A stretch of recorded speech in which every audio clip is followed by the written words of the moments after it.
The line between a mid-range smartphone and a premium device is no longer as defined as it used to be.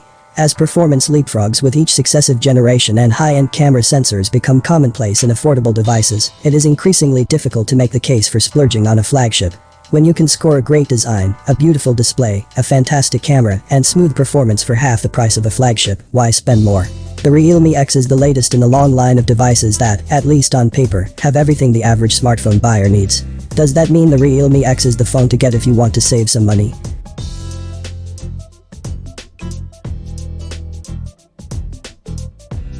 The Realme X is taking the fight straight to high-tier devices, such as the Redmi Note 7 Pro and the Redmi K20. Phones such as the Samsung Galaxy M40, Galaxy A50, and Nokia 8.1 also offer a comprehensive and competitive user experience. All this is to say, the Realme X has its work cut out for it. The Redmi Note 7 Pro is arguably one of the most popular mid-rangers in India. Between the excellent camera, Xiaomi support network, and MIUI, the Note 7 is the principal competitor for the Realme X as it launches in India. The Redmi K20 is another device aiming for dominance in the sub-20,000 rupees $300 segment. Xiaomi hasn't been shy about being aggressive with market positioning.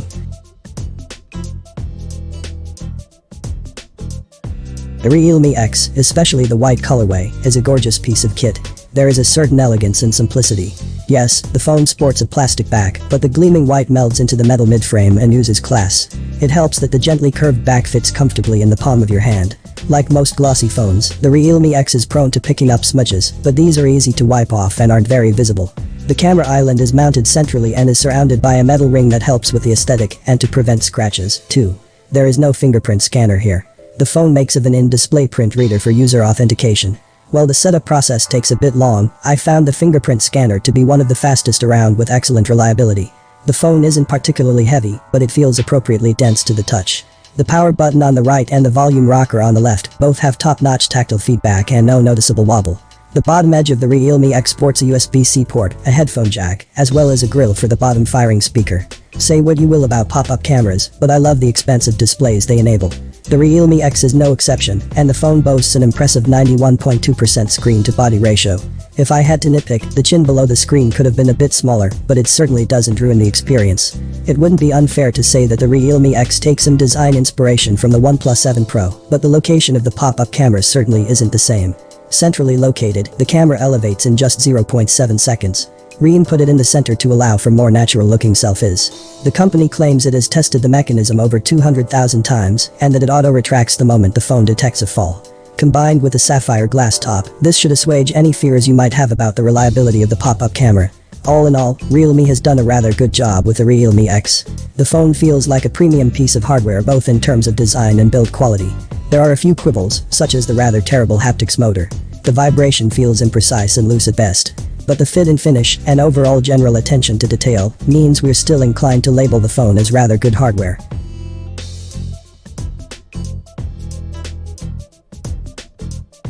The 6.53-inch Full HD Plus display is hardly unique these days. However, what does set the Realme X apart from other mid-range phones is the AMOLED screen. With Gorilla Glass 5 on top, there is ample protection on offer too. First, the good stuff. The display on the Realme X manages to get plenty bright. The 400 nits might not make it the brightest display around, but it is certainly enough to be visible outdoors under summer sun.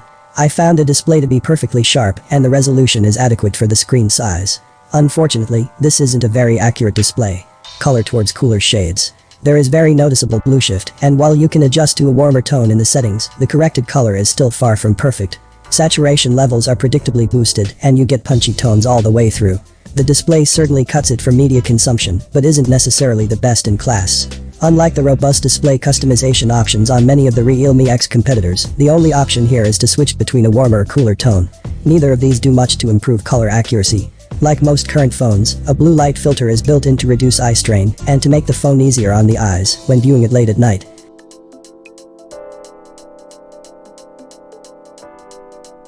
The Realme X is powered by the year-old Snapdragon 710. The chipset has since been superseded by the Snapdragon 712, the same that we recently saw in the Vivo Z1 Pro. As far as CPU performance goes, the Realme X is on the back foot when placed next to the Vivo Z1 Pro and even the Snapdragon 675 toting Redmi Note 7 Pro. The Adreno 616 GPU here, on paper, surpasses Xiaomi's offering and matches the Z1 Pro. To be fair though, frame rate and texture differences in popular games like PUBG are minimal. Suffice it to say that overall performance evens out, and you don't lose much by opting for one of these phones over the others. What matters more is how well the software is mated to the hardware, and performance on the Realme X is fantastic. The entire interface is extremely responsive and slick. Never during my week of use did I feel wanting for more power. The phone excels at gaming, too. There is sufficient oomph to power games like PUBG without any noticeable screen tearing, pop-ins, or frame drops. With the graphics set to HD, PUBG runs buttery smooth, and gaming is a pleasurable experience. In line with what we expected, AnTuTu scores here are lower than that on the Redmi Note 7 Pro. The Snapdragon 675 chipset on the latter delivers stronger CPU performance and manages 179,683 points. 3D performance, however, is drastically better with the Adreno 616, pulling an overall score of 1,826 points in the Oppo benchmark versus the 1,082 score achieved by the Redmi Note 7 Pro.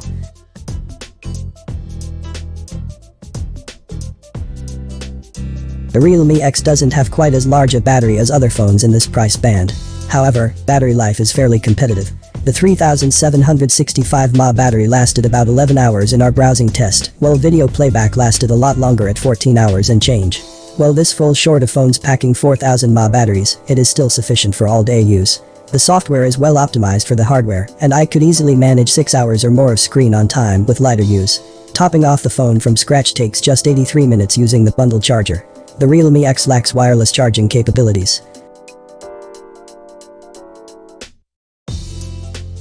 These pictures taken from the Realme X. I'll be honest, the camera on the Realme X caught me by surprise.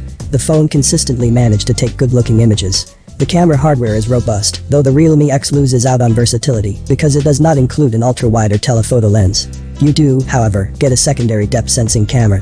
The front-facing camera is equally adept. The Realme X is capable of capturing well-saturated images with a lot of detail. Unlike many others in the category, the fine detail is visible even when pixel peeping. The only caveat is that images tend to look a bit brighter than they actually are, a common issue with phones in this price band. Shooting at a window with the light streaming in, the phone does a rather good job of bringing out details from the shadow region. HDR performance is generally excellent across the board. The Realme X is particularly impressive in low light, where it is able to capture sharp, noise-free images. In fact, the phone ranks right at the top, or very close to it, if you want a capable low-light mid-ranger. While the above shot was taken in the standard mode, a night mode takes longer exposures on multiple frames to get a brighter shot. Unfortunately, the night mode elevates noise levels. The Realme X does a passable job at portrait mode.